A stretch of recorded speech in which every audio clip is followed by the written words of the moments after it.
Hello friends. चलिए आज हम एक नया टॉपिक स्टार्ट करते हैं। मैपिंग या उसी को हम कहते हैं फंक्शन। हिंदी में इनके नाम है प्रतिचित्रण या फलन। आप इस शब्द से पहले भी परिचित होंगे, आपने इसे पहले भी पढ़ा होगा। वैसे ये टॉपिक सभी कक्षाओं के स्टूडेंट्स के लिए समान रूप से उपयोगी है, चाहे आप क्लास 11th के हों या क्लास 12th के या बीएससी फर्स्ट सेकंड थर्ड किसी भी ईयर के हों।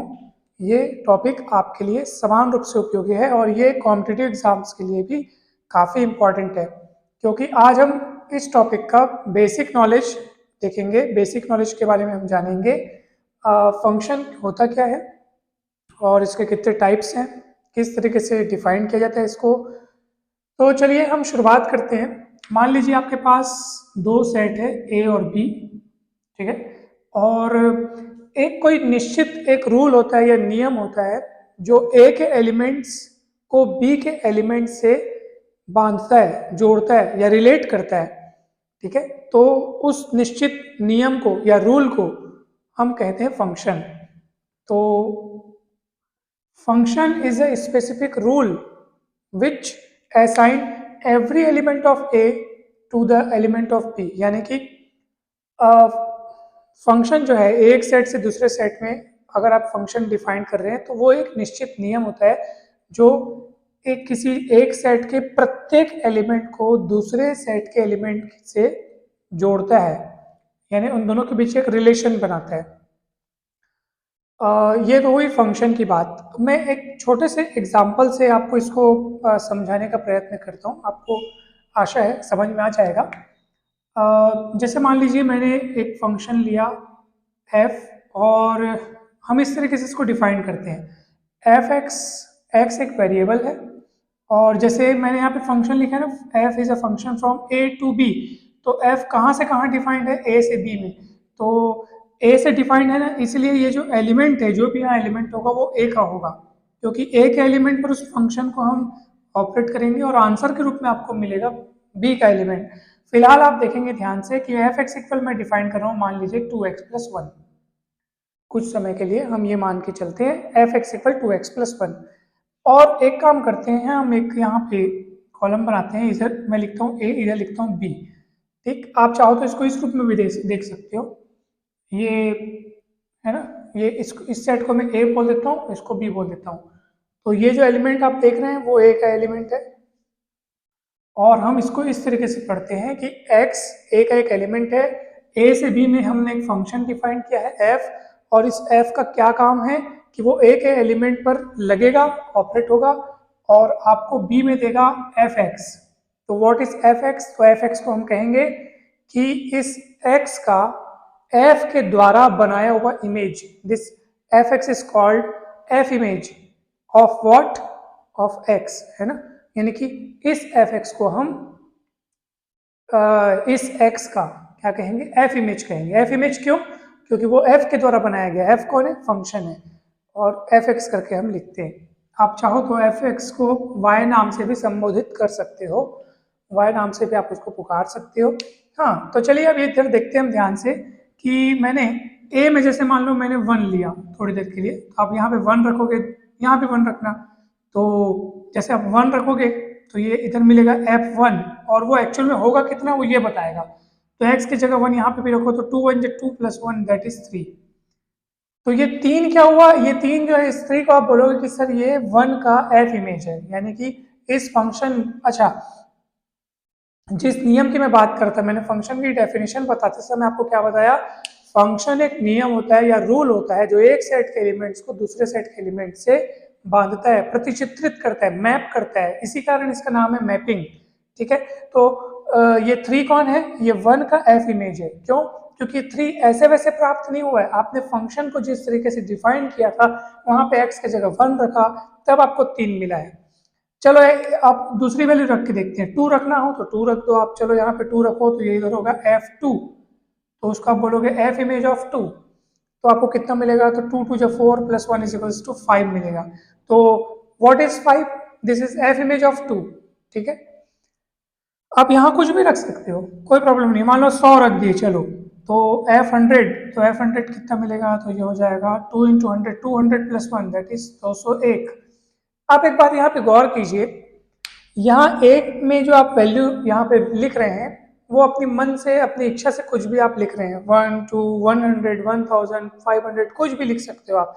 लेकिन ये जो वैल्यू मिल रही है ना सर, ये आपकी इच्छा से नहीं मिल रही है। आप चाहते थे क्या 200, आप 201 हमारी इच्छा से नहीं मिला है, किसकी इच्छा से मिला है, वो इसकी इच्छा से मिला है। ये आपने जब x की वैल्यू यहाँ रखी, सॉल्व किया, दोगुना किया, उसको +1 ऐड किया, तब आपको ये वैल्यू मिल रही है। इसी कारण हम इन a के जो एलिमेंट्स हैं, है ना, ये इंडिपेंडेंट है, इस x को हम बोलते हैं इंडिपेंडेंट वेरिएबल। बट यहाँ पे जो वैल्यू मिल रही है, जो fx है, जिसको हमने y नाम से संबोधित किया, उस y को हम कहते हैं डिपेंडेंट वेरिएबल, क्योंकि x की वैल्यू आप फ्री होकर कुछ भी रख पा रहे, y की वैल्यू आपकी इच्छा से नहीं, उस नियम की, वो जिस तरीके से आपने फंक्शन को वहां पे डिफाइन किया है, उसकी मर्जी से वो आपको y की वैल्यू मिलते जा रही है। y मैंने किसको नाम दिया है, जो a के जो एलिमेंट्स है ना सर, उसके f के द्वारा जो इमेजेस बनते जा रहे हैं b में, उन एलिमेंट्स को मैंने y कहा है। ठीक है, ये फंक्शन की परिभाषा हुई। इसको हम ऐसा पढ़ते हैं, f is a function from a into B, या a टू बी भी आप बोल सकते हैं, f is a function from a to B. और ऐसा भी इसको लिखते हैं हम कई बार, ये देखो ऐसे, इसी चीज को लिखने का तरीका, a से b में f एक फंक्शन है, a से b में कौन एक फंक्शन है, f एक फंक्शन है। ठीक, ये फंक्शन का डेफिनेशन हुआ। अब हम देखेंगे कि कुछ ऐसी बातें जो फंक्शन की डेफिनेशन में स्वीकार करने योग्य नहीं है, उनको हम स्वीकार नहीं करते हैं, वो ऐसी कौन सी बातें हैं। एक और महत्वपूर्ण बात, फंक्शन स्टार्ट करने से पहले हमने जो जो टॉपिक पढ़े हुए हैं, जैसे उसमें सबसे खास टॉपिक था रिलेशन। ठीक है, रिलेशन को हमने जब डिफाइन किया था, तो आप उसको अब रिकॉल करें, क्योंकि हम आगे चल करके कुछ देर बाद आपको ये बताने वाले हैं कि दो सेट्स के बीच जब हम रिलेशन डिफाइन करते हैं, और वहीं दो सेट के बीच जब हम फंक्शन डिफाइन करते हैं, तो एक रिलेशन और एक फंक्शन में क्या फ़र्क है और क्या समानताएं हो सकती हैं। ठीक है, इन बातों पर भी चर्चा करेंगे, बहुत अच्छी और बहुत इंपॉर्टेंट, बहुत यूजफुल बातें हैं। तो हम धीरे धीरे सभी बातों में आगे बढ़ेंगे। चलिए मैं आपको बताता हूँ कि फंक्शन में कौन सी बात अस्वीकार्य है। ठीक है, यानी कि एक्सेप्टेबल नहीं है। मैं इसको अब मिटा देता हूँ। मैंने आपको ये कहा कि function is a rule which assign each element of, यानी कि वो ए के हर एलिमेंट को बी के एलिमेंट द्वारा जोड़ेगा, प्रतिचित्रित करेगा, एसोसिएट करेगा। बी का हर एलिमेंट ए के एलिमेंट के द्वारा एफ की मदद से प्रतिचित्रित होगा। तो सर ये नियम पहला जो मैं आपको बात बता रहा था वो यही है कि ये एकदम जरूरी है, किसी भी फंक्शन के लिए एकदम जरूरी है कि ए के हर एलिमेंट का बी में कुछ ना कुछ इमेज मिलना चाहिए। जैसे ए में मान लो 100 एलिमेंट हैं, x1 x2 फलाना दिखाना, बहुत सारे एलिमेंट हैं, तो अगर जितने एलिमेंट है ना, सबों का वहाँ इमेज मिलना चाहिए, एक भी जन यहाँ नहीं छूटना चाहिए। मान लो सर x 50वें नंबर का छूट गया, सर इसका तो कुछ इमेज वहाँ मिल नहीं रहा है, सबका इमेज मिला, इसका कुछ मिल गया, इसका कुछ मिला, उसका कुछ इमेज मिल गया, सारे के सारे एलिमेंट्स का इमेज मिलते जा रहे हैं, और एक जन छूट गया, तो नहीं छूटना चाहिए। अगर छूट रहा है तो समझ जाओ फंक्शन नहीं है, फिर जो फंक्शन कहलाने लायक है वो ये गड़बड़ वहाँ पे नहीं मिलेगी आपको। यानी ए के सभी एलिमेंट्स का वहाँ इमेज मिलना कंपलसरी है, अनिवार्य है, जरूरी है। ये पहली बात हो गई। ठीक है, अब दूसरी बात क्या है वो सुनो आप लोग। ये पॉसिबल ये हो सकता है कि ए के दो या दो से ज्यादा एलिमेंट्स का सेम इमेज जाकर वहां हमको मिले। ठीक है, जैसे मान लो ये x1 x2 x3 है और वहां सेम इमेज मिल रहा है सर ए, ये पॉसिबल है। ए के बहुत सारे एलिमेंट्स का, पूरे के पूरे एलिमेंट्स का भी अगर एकमात्र इमेज बन रहा है तो भी ये स्वीकार्य है। ठीक है, फंक्शन की डेफिनेशन में ये बात चल सकती है। लेकिन कौन सी बात नहीं चल सकती सर, उसको भी सुनो। ऐसा बिल्कुल नहीं चलेगा सर कि यहाँ किसी एक एलिमेंट का वहां पे जाकर के दो इमेज मिल रहा है। देखो दोनों में फर्क है, यहाँ पे बहुत सारे एलिमेंट्स का एक ही इमेज बन रहा है, यहाँ पे एक एलिमेंट का दो या दो से ज्यादा इमेज बन रहा है। तो ये बात एक बार चल सकती है, ये बात तो बिल्कुल नहीं चल सकती। ऐसा जरूरी नहीं है कि बहुत सारे एलिमेंट का सेम इमेज मिलना एकदम जरूरी है कि सर ऐसा नहीं है, सारे एलिमेंट्स का इमेज अलग अलग हो सकता है। ये वाली स्थिति आई तब भी हो सकता है, ये भी पॉसिबिलिटीज है, बट ये तो कतई स्वीकार नहीं है, किसी भी फंक्शन में ये चीज नहीं होती है। आप इसको याद रखने के लिए ऐसा समझ सकते हैं कि बहुत सारे इंसान एक बस में बैठ सकते हैं, जैसे 3 आदमी हैं तो एक बस में बैठ सकते हैं, और आप एक आदमी को बोलो कि भाई 2 बस में एक साथ बैठ के दिखा, तो वो कैसे बैठेगा, एक समय में वो किसी एक ही बस में बैठेगा ना।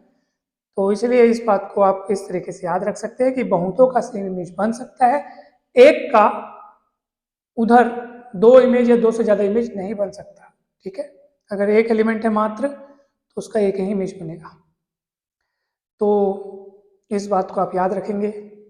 अच्छा, ये जो जो 2 बातें मैंने आपको बताई, ये बात रिलेशन में लागू नहीं होती है। ठीक है, रिलेशन और फंक्शन के बीच का डिफरेंस आप अभी यहीं पे समझ लीजिए कि फंक्शन में जैसे मैंने आपको क्या बताया कि जैसे फंक्शन ए से बी में डिफाइंड है, ए से बी में डिफाइंड है फंक्शन, तो ए के समस्त एलिमेंट्स का बी में इमेज मिलना बहुत जरूरी है, आवश्यक है।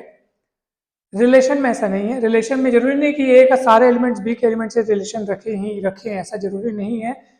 ए का एलिमेंट 1 2 3 4 छूट सकते हैं जो बी के किसी एलिमेंट से कोई रिलेशन न रखें, ऐसा हो सकता है।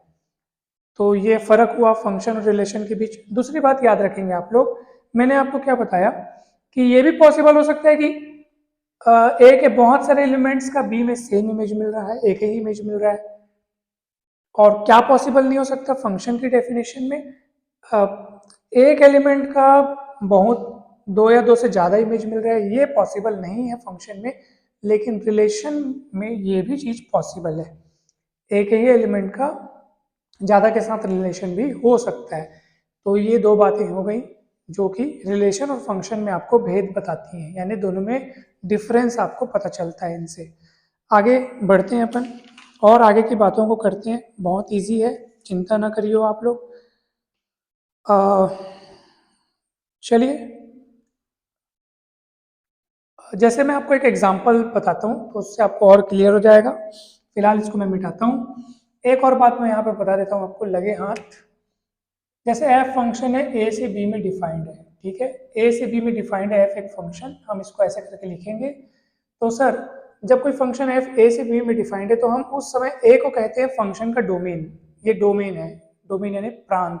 ठीक है, और बी को क्या कहेंगे, फंक्शन का कोडोमेन, कोडोमेन अर्थात हिंदी में हम उसको कहते हैं सह प्रांत। तो ये हो गया प्रांत जहां से फंक्शन डिफाइंड होता है, ये हो गया सह प्रांत जहां पर फंक्शन डिफाइंड होता है, जहां से और जहां पर। ठीक है, तो इन बातों को आप जानेंगे। अब हम कुछ ही क्षणों में रेंज ऑफ एफ देखने वाले हैं, किसी फंक्शन का परास क्या होता है इस बारे में भी हम चर्चा करेंगे। तो मैं इसको अब मिटाता हूं।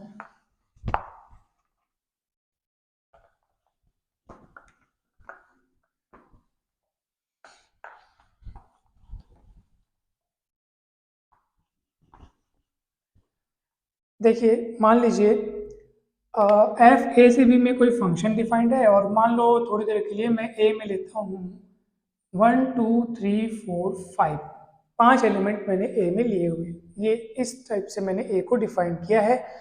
और अब मैं लेता हूँ बी में कुछ एलिमेंट्स लेता हूँ, A B C D E F.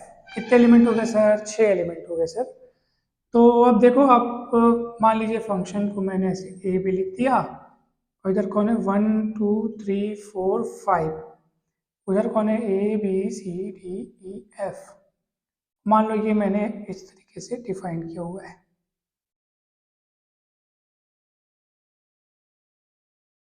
ठीक, ये लो चलो।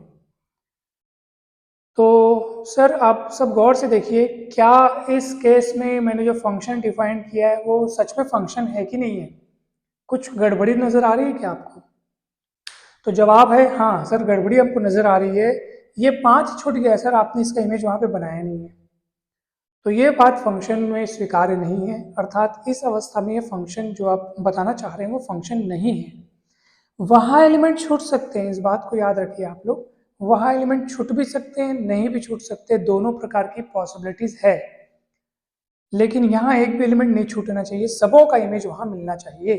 ठीक है, भले यहाँ पे देखो 3 और 4 का सेम इमेज मिला है एफ, चलेगा, कोई दिक्कत नहीं है, लेकिन क्या बात नहीं होनी चाहिए, एक ही एलिमेंट का 2 इमेज मिल रहा है, वो बात नहीं होनी चाहिए। इस बात को आपको अच्छे से समझना है। तो इसलिए 5 का मेरे को इमेज बनाना पड़ेगा। अगर मैं 5 का ये एफ बना दूँ तो भी चलेगा, कोई दिक्कत नहीं, ज़्यादा लोग का सेम इमेज चल सकता है, एक का ज़्यादा इमेज नहीं चल सकता।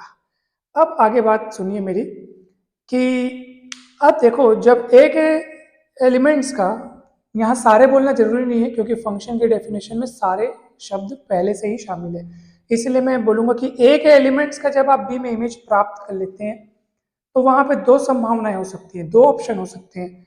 या तो सारे बी के जो सारे जो भी वहाँ पे एलिमेंट्स रखे हुए हैं जिनको हम इमेज नाम से पुकारते हैं कि हाँ ए 1 का इमेज है, ई 2 का इमेज है ये, और ये एफ जो है वो इन तीनों का इमेज है।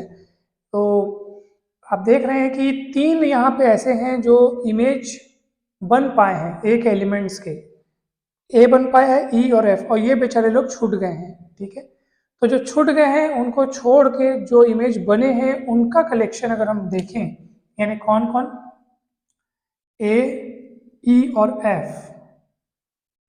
ठीक है, तो इसको हम कहते हैं sir image set of F, यानी कि इमेज सेट, और यही कहलाता है रेंज, रेंज ऑफ एफ यही कहलाता है। इसी को हम डिफाइन करते हैं f x such that x belongs to A. अगर एफ ए से बी में अगर फंक्शन डिफाइंड है तो हम बी के केवल उन एलिमेंट्स को चुनेंगे जो वास्तव में ए के एलिमेंट्स के इमेज बने हैं। तो ए बना है, ई बना है और एफ बना है।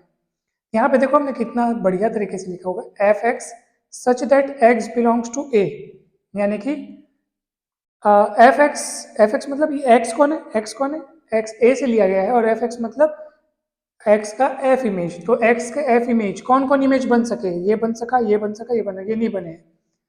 तो यही जो है वो क्या कहलाएगा, रेंज ऑफ एफ कहलाएगा। इसको हम इस तरीके से व्यक्त करते हैं। ठीक है, आप इसको सिंपली ऐसे भी लिख सकते हैं, रेंज ऑफ एफ। तो ऑलवेज याद रखना कि रेंज ऑफ एफ बी के बराबर हो जरूरी नहीं है। देखो ना आप, रेंज ऑफ एफ में 3 जन एलिमेंट आए, ए, ई और एफ, जबकि बी में 6 के 6 हैं।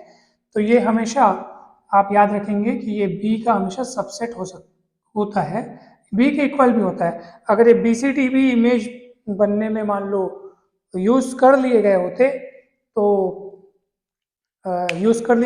ये रेंज ऑफ एफ पूरा का पूरा बी के बराबर हो जाता, मगर कुछ लोग छूट गए इसलिए सबसेट हो गया। तो आशा करता हूँ कि आपको समझ में आया होगा, बहुत अच्छे से आया होगा। ठीक है, बढ़े आगे। कहीं भी दिक्कत हो, डाउट हो, कोई भ्रम हो तो आप बिल्कुल पूछ सकते हैं। किसी भी प्रकार का डाउट हो बिंदास पूछेंगे आप। हो सकता है मुझसे समझाने में कभी कभी थोड़ी बहुत भूल हो जाती है, तो भी मुझे बताएंगे ताकि मैं इसको सुधार सकूं। वैसे आप हमेशा मुझे अवगत कराते रहें। अब देखेंगे हम कांस्टेंट फंक्शन या मैपिंग किसको कहते हैं, कांस्टेंट फंक्शन या मैपिंग। ठीक है, देखिए अगर आपके पास रेंज ऑफ एफ में, यानी कि कोडोमेन में, मतलब रेंज ऑफ एफ तो केवल उन्हीं सेलेक्टेड एलिमेंट्स को रखेगा जो एक एलिमेंट्स के इमेज बने हुए हैं। ठीक है, ये एफ एक्स जो है such that x belongs to A, इसको हम एफ ए नाम से भी पुकारेंगे, एफ ए, यानी केवल ये और ये और ये एलिमेंट्स। एफ ए क्यों बोलेंगे, क्योंकि ए के एलिमेंट्स को इमेज के एक एलिमेंट्स के इमेज हमको ए, ई और एफ मिले हैं, इसलिए इसको हम एफ ए कहेंगे। F A, f image of elements of A, है ना, set of f images of elements of A is called f A.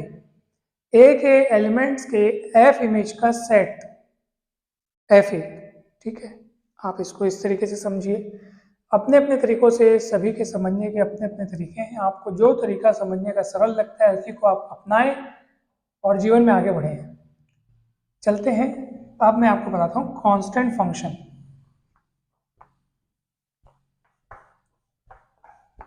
Constant function किसको बोलते हैं सर, उसको देख लेते हैं। मान लीजिए कि एफ ए से बी में कोई फंक्शन है और डिफाइंड है F X equal C. What is C, C is constant, अर्थात वो फंक्शन x से स्वतंत्र है। x बदलने के साथ वो नहीं बदलता। आप मैं बोलूँगा बेटा 1 का इमेज बताओ, चलो 1 का बताओ, तो x की जगह जब आप 1 रखोगे तो उधर भी 1 रख दो x की जगह, मगर सर उधर तो x है ही नहीं तो c मिलेगा। f2 बताओ बेटा कितना होगा, तो वो भी c मिलेगा। यानी कि a के सारे एलिमेंट्स का आपको अगर b में इकलौता एलिमेंट मिले, इकलौता ए के समस्त एलिमेंट्स का केवल इकलौता एक ही इमेज मिले, कोई भी कांस्टेंट हो, चाहे वो कुछ भी हो, 1 2 3 4 5 कोई संख्या हो सकती है, कुछ भी हो वो, तब हम ऐसे फंक्शन को कहते हैं कांस्टेंट फंक्शन। तो कांस्टेंट फंक्शन का जो रेंज है वो सिंगलटन सेट होगा, यानी कि यूनिट सेट होगा, केवल एक इकलौते एलिमेंट को रखेगा। कांस्टेंट फंक्शन की यही खास बात होती है। तो आशा है आपको समझ में आया होगा कांस्टेंट फंक्शन क्या है। आगे बढ़ते हैं अब अपन। जैसे यहाँ पे अब देखो एक फंक्शन मैं डिफाइन कर रहा हूँ, है ना, मैं तो हेडिंग डालना भी भूल जाता हूँ। कांस्टेंट फंक्शन, हिंदी में हम इसको कहते हैं अचर फलन। अब देखो मान लो कोई फंक्शन है एफ एक्स इक्वल 5, ठीक। अब लो ना आप एक्स को बदलो, उधर तो एक्स दिख ही नहीं रहा है सर, एफ 1 भी निकालोगे तो 5 आएगा। एफ डिफाइन क्यों में आर से आर में ना, पहले आप डिफाइन करना जरूरी है कि एफ कौन है, कहाँ से कहाँ डिफाइन कर रहे हैं। तो सेट ऑफ रियल नंबर्स से सेट ऑफ रियल नंबर्स में 1 रखोगे 5 मिलेगा, 1.56 कुछ भी रखोगे, 1.19 कुछ भी रखोगे तो भी 5 मिलेगा, क्योंकि आप x को इधर बदल रहे हो, उधर x है ही नहीं। अगर उधर x होता ना सर, 5x होता मान लो ये, तो x यहाँ पे बदलने के साथ वहाँ बदलता और उसको 5 से इंटू करते तो वो चीज़ें भी बदलने लगती, मगर केवल 5 लिखने के कारण वो बदल ही नहीं रहा है, इसलिए ये फंक्शन जो है कांस्टेंट फंक्शन है। तो इस बात को आप ध्यान रखेंगे। आगे बढ़ें। जैसे यहाँ पे एक बहुत बढ़िया तरीके से और यहाँ डिफाइन किया है, देखो जैसे मान लो उधर लिखता हूँ मैं, एक एग्जांपल है। ए एक एलिमेंट है, सॉरी, एक सेट है जिसमें एक एलिमेंट है 0 plus minus pi plus minus 2 पाई। ये देखिए एक सेट है जिसमें ये समस्त एलिमेंट्स हैं, और मैंने फंक्शन डिफाइन किया है ए से आर में, और defined by F X equal sine pi x, sorry sine x. अब आप देखो साइन एक्स के द्वारा डिफाइन कर लिए सर, एक्स की वैल्यू बदलते जाओ आप, जैसे एक्स की वैल्यू में 0 रखूंगा तो साइन 0 0 होता है, एक्स की वैल्यू में प्लस माइनस प्लस पाई रखूंगा चाहे माइनस पाई रखूंगा, sine plus pi sine minus pi 0 होगा, और प्लस माइनस 2 पाई रखूंगा तो भी 0 होगा, क्योंकि इन सभी पॉइंट्स पे साइन की वैल्यू 0 होती है। तो आप देखेंगे कि ये भी एक हमको कांस्टेंट फंक्शन का एक जबरदस्त एग्जांपल देखने को मिला। क्यों सर? क्योंकि आपको इमेज के रूप में इकलौता एलिमेंट 0 बस प्राप्त हो रहा है, जबकि आप यहाँ पे कुछ भी रखते जा रहे हैं आपको 0 मिल रहा है। तो इस सेट पर ये वाला जो फंक्शन इस तरीके से डिफाइन हुआ जो फंक्शन है वो एक कांस्टेंट फंक्शन का व्यवहार निभा रहा है, कांस्टेंट फंक्शन की तरह वो बिहेव कर रहा है। तो ये हो गया आपका कांस्टेंट फंक्शन, ठीक है। नेक्स्ट मूव करते हैं अब हम आइडेंटिटी मैपिंग पे, फिर उसके बाद आएगा 1 1 onto, into, many one, और भी आएंगे, ठीक है। आगे बढ़ते हैं अब। आशा कर रहा हूँ आपको समझ में आ रहा होगा, नहीं आ रहा होगा तो बिंदास पूछ सकते हैं।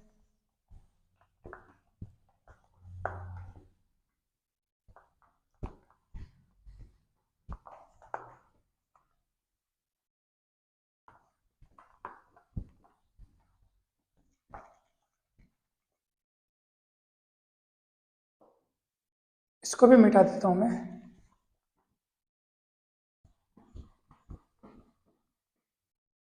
अब देखेंगे आइडेंटिटी मैपिंग की क्या डेफिनेशन है।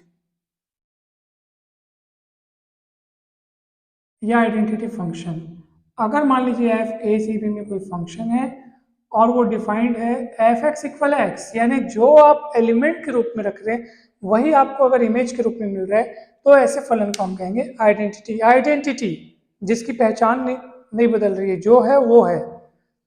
तो इसलिए हम इसको ना आइडेंटिटी को मैपिंग को आई से लिखेंगे, और ए पे डिफाइंड है तो ये ऐसे नीचे लिख देंगे, identity mapping defined on set ए। तो आप ऐसे लिख सकते हैं, ए में डिफाइंड है, या केवल आई से भी लिखेंगे तब भी चलेगा। तो आइडेंटिटी मैपिंग की क्या पहचान है कि इसमें जो एलिमेंट रहता है वही इमेज के रूप में प्राप्त होता है। ये खुद एक आइडेंटिटी मैपिंग का ये जीतता जाता उदाहरण है, ठीक है। ये जो लिखा है वो आइडेंटिटी मैपिंग है। तो इसमें हम एक काम करते हैं, ये वाले सेट को भी मैं ए ले लेता हूँ, ठीक है, सेम सेट से सेम सेट्स में। तो अब हम इसको आई ए लिख देते हैं कि सेट ए पर डिफाइंड है मैपिंग वो है आई, ठीक है। चलिए अब नेक्स्ट चलते हैं।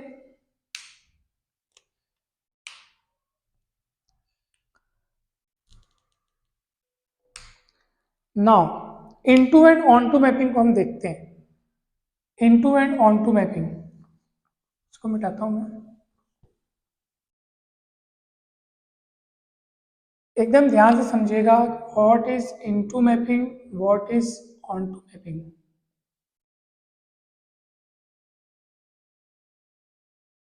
इनटू को हम कहते हैं अंतर्क्षेपी और ऑन टू को कहते हैं आच्छादक। इनटू को कहते हैं अंतर्क्षेपी और ऑन टू को कहते हैं आच्छादक, ठीक है। और इसको हम कहते हैं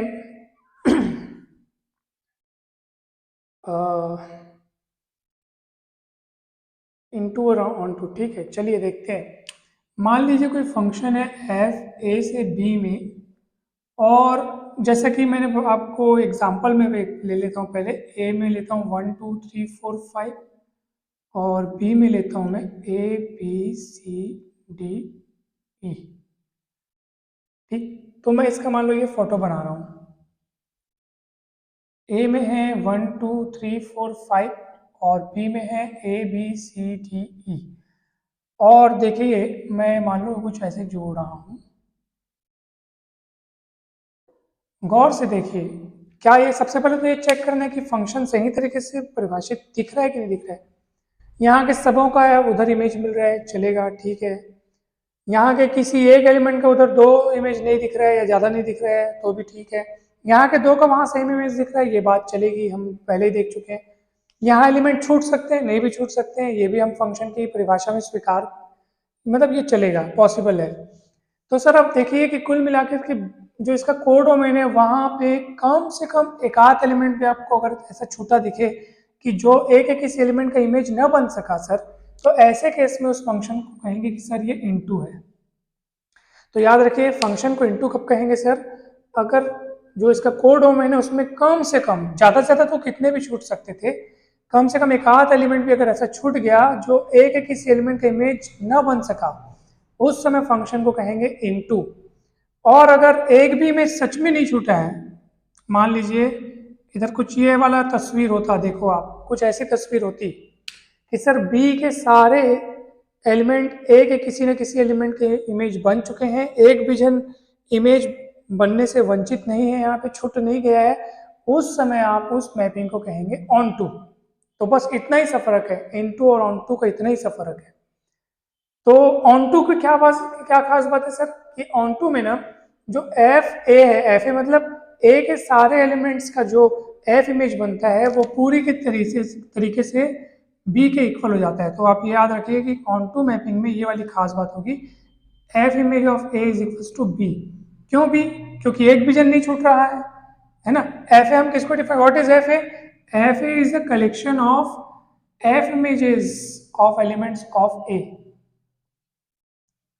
एक एलिमेंट्स का के एफ इमेजेस का कलेक्शन को एफ ए बोल रहे हैं, और क्योंकि वो पूरे के पूरे बी के एलिमेंट्स उसमें शामिल हो जा रहे हैं, एक जन भी नहीं छूट रहा है, इसलिए पूरा बी के बराबर होगा। मतलब बी में जो जो एलिमेंट हैं वो एफ के द्वारा ए के एलिमेंट्स के बनाए हुए इमेजेस हैं, इसलिए ये वाली शर्त होगी ऑन टू की। इनटू की क्या शर्त होगी सर? इनटू में क्या होगा, तो मैंने आपको बताया कि इनटू में कम से कम एक एलिमेंट छूटना चाहिए। जैसे पहले ये वाली शर्त, ये कुछ ऐसा था, ई छूट गया था, मतलब कम से कम एक छूट रहा है। अब ये छूट रहा है, ये कौन है? ये एफ ए है। देखो एफ ए इसको बोल रहे हैं अपन, एफ ए उसको क्यों बोल रहे हैं? एक एलिमेंट्स के बने हुए इमेजेस का कलेक्शन एफ ए है। जरूरी नहीं कि वो बी के सारे एलिमेंट्स को रखे। अभी जब मैं इसको 6 से कनेक्ट किया था ना, तो वो पूरा का पूरा एफ ए था, उस समय पूरा बी के बराबर था। अभी बी बोलेंगे तो सर, बी बोलेंगे तो उसमें कौन कौन है, बी में कौन कौन है, बी में ए बी सी डी ई पूरा है, ए बी सी डी ई पूरा है। लेकिन सर एफ ए में कौन है, एफ ए में केवल वही लोग होंगे जो एक एलिमेंट्स के इमेज होंगे, ए बी सी डी होंगे, ये 4 जन होंगे, ठीक है। और आप देख लो ये इसका सबसेट दिख रहा है, तो इनटू की कंडीशन है F A is subset of B, और वो सबसेट एकदम सबसेट होना चाहिए, ठीक है, बराबर होने की गुंजाइश नहीं है, तब वो इनटू कहलाएगा। और जब बराबर है तो क्या कहलाएगा सर, ऑन टू कहलाएगा। तो इस बात को आपको अच्छे से समझना है। चलिए मैं एक आध एग्जाम्पल भी दे देता हूँ आपको। जैसे मान लीजिए ये कोई एग्जाम्पल आपको बताना है कि वो फंक्शन इनटू है कि ऑन टू है। एफ एक्स डिफाइंड है एक्स स्क्वायर के द्वारा और एफ डिफाइंड है एन से एन में, नेचुरल नंबर्स के सेट्स में से नेचुरल नंबर के सेट की तरफ ही डिफाइंड है वो।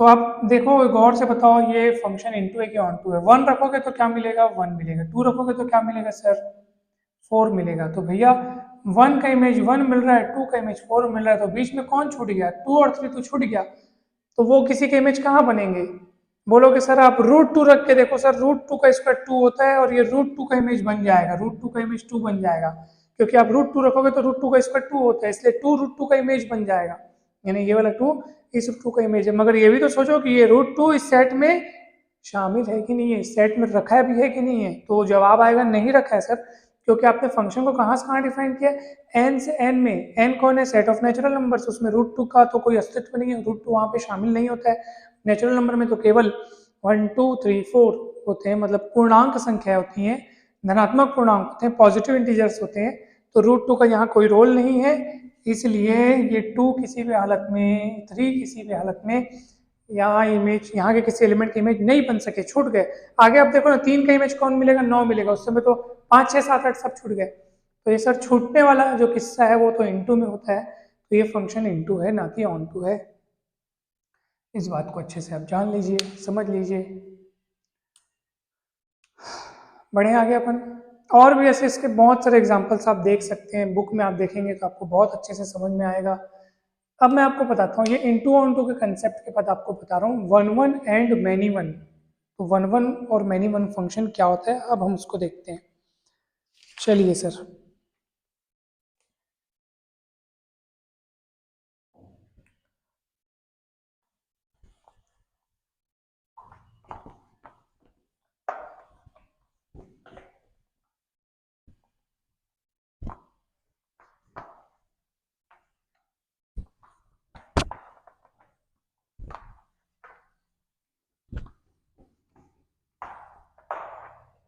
देखिए वन वन फंक्शन या वन टू वन भी इसको हम कहते हैं, वन टू वन या वन वन भी कह देते हैं, वन वन मैपिंग। नाम में ही स्पष्ट है, नाम में ही इसके सब कुछ दिख रहा है। अगर मान लीजिए ए से बी में कोई फंक्शन डिफाइंड है और ए के समस्त एलिमेंट का बी में अलग अलग इमेज बन रहा है, अलग अलग एकदम, इस बात को अच्छे से समझिए आप, ठीक है। ए के जितने भी एलिमेंट्स है, एक तो बात ये तय है कि ए के सारे एलिमेंट्स का बी में इमेज मिलना बहुत ही जरूरी है, आवश्यक है, फंक्शन की परिभाषा के अनुसार एक का एक भी एलिमेंट नहीं छूटेगा, वहां छूट सकता है। जैसे मैं मान लीजिए ए बी सी डी लिख देता हूँ, इधर एफ लिख देता हूँ, इधर 1 2 3 4 5 6 लिख दिया, और बेचारे दो जन छूट गए, मान लो 7 8 छूट गए। तो छूटने की घटना हो सकती है, नहीं भी हो सकती है। किसी फंक्शन के वन वन होने में इधर एलिमेंट का छूटना ना छूटना उससे कोई कोई रिलेशन नहीं है। यानी कि अभी जैसे मान लो 7 और 8 दो एलिमेंट ऐसे हैं जो कि ए के किसी एलिमेंट के इमेज नहीं बन पा रहे हैं, तो इस अवस्था में हम फंक्शन को क्या कहते हैं, इनटू कहते हैं, जैसे कि हमने अभी पहले डेफिनेशन देखा। तो फंक्शन इनटू है और ये मान लो नहीं छूटते, या मान लो ये रहते ही नहीं, ठीक है, एक बात की बात। अब फंक्शन कैसे दिख रहा है, ऑन टू दिख रहा है, क्योंकि बी में एक जन भी नहीं छूटा है इमेज बनने के लिए, तो ऑन टू दिख रहा है। और जैसे छूट जा रहा है तो इनटू दिख रहा है। लेकिन दोनों ही अवस्थाओं में, इधर ये छूटे चाहे ना छूटे, दोनों ही अवस्थाओं में फंक्शन के तस्वीर को देखकर हमको ऐसा लगता है कि फंक्शन वन वन है। क्यों वन वन है, ए के समस्त एलिमेंट्स में सबका अलग अलग इमेज बना है। एक भी ऐसी हमको वहाँ कंडीशन नहीं दिख रही कि सर ए और बी दोनों का सेम, मान लो कुछ ऐसा होता है, ये वाला तस्वीर अगर आपको देखने को मिलता, तो ये वन वन नहीं है सर, ये मैनी वन है। मैनी वन मतलब बहुतों का एक इमेज, बहुतों में दो भी शामिल है ना। अगर दो का आपको सेम इमेज मिल रहा है तो ये वन वन नहीं है। तीन जन का एक ही इमेज मिल रहा है तो भी वन वन नहीं है। तो वन वन सिर्फ तब है जब ए के समस्त एलिमेंट्स का बी में अलग अलग इमेज बने सबका। हाँ, उसमें फिर ये हो सकता है कि सर दो जन छूट गए, तो छूट गए तो क्या दिक्कत है, लेकिन जो बने हैं इमेज वो तो सारे के सारे अलग अलग है ना, दो के सेम इमेज तो नहीं बने हैं ना, तो इसलिए वन वन कहलाएगा। तो वन वन होने के साथ साथ ये इनटू भी है क्योंकि दो जन छूट गए हैं इमेज बनने से। अब इस तस्वीर को देखो, आप क्या बोल रहे हो, ये तस्वीर है, इसको देखो आप, एक भी नहीं छूटा है बी में इसलिए ऑन टू है, और सारे के सारे अलग अलग इमेजेस हैं इसलिए ये वन वन है। ठीक है, अच्छा इस तस्वीर को देख के आप क्या बोलोगे, ये क्या है, तो बोलोगे सर ये वन छूट गया, अब ये इनटू हो गया, ऑन टू नहीं हुआ, ऑन टू में एक भी नहीं छूटना चाहिए, तो फिलहाल ये इनटू है।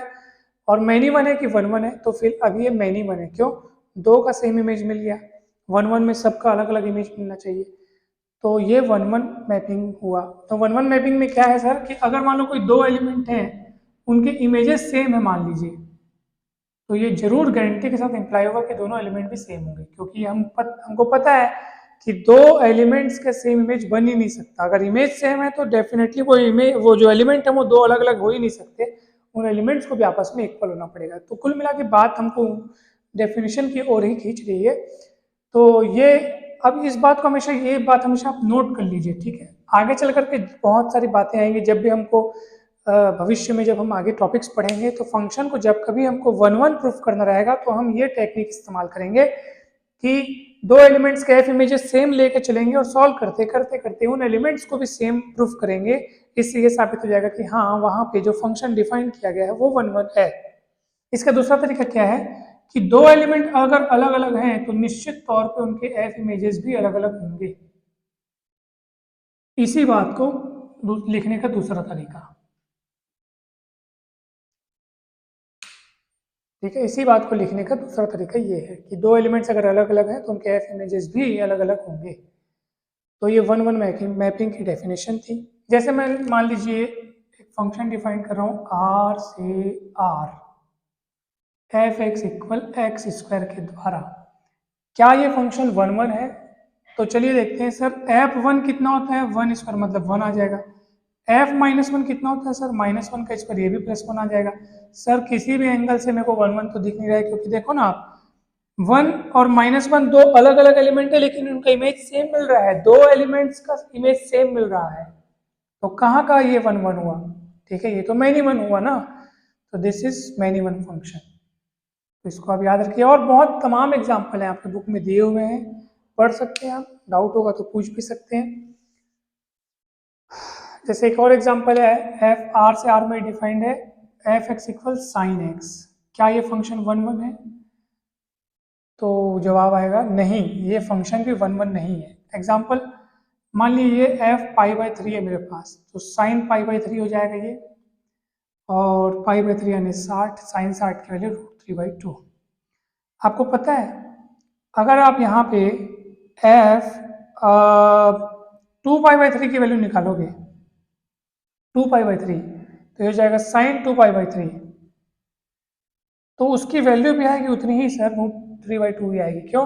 टू पाई बाई थ्री को हम लिख सकते हैं sign pi minus pi by three, ठीक है, क्योंकि पाई माइनस तीन में कम तीन पाई, टू पाई बाई थ्री आएगा, और साइन पाई माइनस थीटा यानी होता है साइन थीटा ही होता है ना, याद रखना, sine pi minus pi by three यानी साइन पाई बाई थ्री, क्योंकि फॉर्मूला याद रखना आप लोग, sine pi minus theta is equal to sine theta, all silver tea का आपने पढ़ा होगा। तो साइन पाई बाई थ्री यानी कि इसकी वैल्यू भी रूट थ्री बाई टू। तो आप देख पा रहे हैं कि यहाँ पे दो एलिमेंट सेम सेम है बट इमेज हमको, दो एलिमेंट अलग अलग हैं बट हमको इमेज सेम मिल रहा है, एलिमेंट के अलग होने पर इमेज सेम मिल रहा है, इसलिए ये फंक्शन भी यहाँ पर क्या है सर, वन वन नहीं है, ये वाला ये फंक्शन भी यहाँ पे वन वन नहीं है, क्या है, मैनी वन है। ठीक है, तो इसको आपको याद रखना है। काफ़ी और बहुत सारे एग्जाम्पल आप देख सकते हैं। तो इतनी सी बात आपको समझनी है कि जो फंक्शन इनटू होगा तो वो फिर वो ऑन टू नहीं होगा, जो ऑन टू होगा फिर वो इनटू नहीं हो सकता। लेकिन इनटू ऑन टू का होना वन वन और मैनी वन होने को प्रभावित नहीं करता। यानी कि कोई फंक्शन इनटू होकर के भी वो 1 1 हो सकता है और ऑन टू होते हुए भी 1 1 हो सकता है। वैसे ही कोई फंक्शन इनटू होते हुए भी वो मैनी वन हो सकता है और ऑन टू होकर भी वो मैनी वन हो सकता है। तो हाँ, लेकिन वो इनटू है तो ऑन टू नहीं होगा, ऑन टू है तो इनटू फिर क्यों होगा? और वैसे ही वो 1 1 है तो फिर मैनी वन नहीं होगा, और मैनी वन है तो फिर वो 1 1 क्यों होगा? तो ये तमाम बातें आपको जानने को मिली, और इस पे और एग्जाम्पल आप लोग सॉल्व करिएगा। कुछ डाउट होगा तो पूछिएगा। नेक्स्ट वीडियो में हम देखेंगे कि इनवर्स ऑफ फंक्शन कैसे डिफाइन करते हैं और कंपोजिशन ऑफ टू फंक्शंस ये कैसे करते हैं, इनके बारे में हम सीखेंगे। आज के लिए इतना ही, क्योंकि मुझे बहुत ज़ोरदार नींद आ रही है और आपको ऐसा लगा भी होगा। तो मैं एकदम अच्छे से नेक्स्ट वीडियो में आपको और बेहतरीन तरीके से और बहुत सारे टॉपिक, हालांकि इसमें मैंने पूरा बेस्ट दिया है अपना, जो जो बताने का था आपको सब बताया है, एग्जाम्पल्स की मदद से बताया है, और काफ़ी अच्छे से आपको समझ में भी आया होगा। कहीं भी डाउट होगा ना तो बिंदास आप पूछ सकते हैं, बेझिझक पूछ सकते हैं। ठीक है, तो थैंक यू सो मच। आप लोग अपना अमूल्य समय देकर ये वीडियो देखते हैं, उसके लिए आपका बहुत बहुत धन्यवाद। अगर आपको इस वीडियो से ना कुछ फ़ायदा मिलता है, कुछ आपको इससे अच्छा आपको कुछ बेनिफिट प्राप्त होता है, तो ज़रूर आप ये सोचें कि इसका फ़ायदा एक ही दो को क्यों मिले, बहुतों को मिलना चाहिए। तो ये वीडियो आप शेयर किया कीजिए ताकि दूर दूर तक ये फैले, लोगों को इसकी जानकारी हो। जो बच्चे नहीं पढ़ पाते हैं तो वो इनको देख करके पढ़ेंगे, और पुण्य आपको भी मिलेगा, मेरे को भी मिलेगा। Thank you so much. आप सब स्वस्थ रहें, मस्त रहें, खुश रहें, हंसते रहें, मुस्कुराते रहें और पढ़ते भी रहें। धन्यवाद।